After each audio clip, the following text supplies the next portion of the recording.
first talk about the U.S. Senate race in Iowa. The polls suggest this is a dead heat.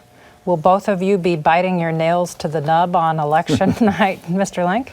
Well, I think it is a close race. Iowa, as you well know, has been a purple state in presidential years. Our Senate delegation is currently split between a Republican and a Democrat.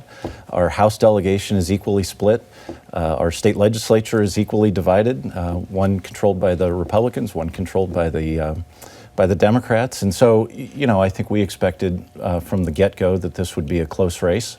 Joni Ernst really started the general election with wind at her back coming out of the primary, but that seemed to have dissipated, and it settled into a tie race.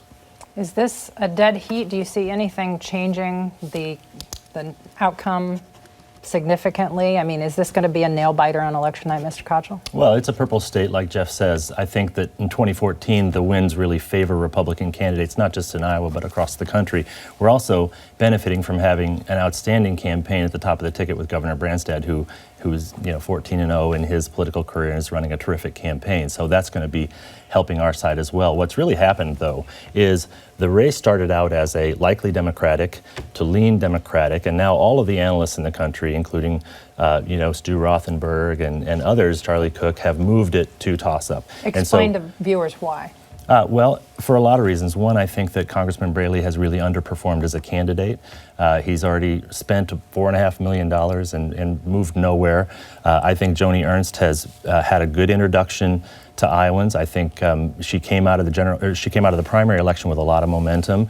We were trailing Congressman Braley in most early polls, and she's surged over the last month and a half. And as people have gotten to know her and taken a look at her message and her campaign, I think they found her to be a relatable, likable, strong candidate, and that's why I think we're moving.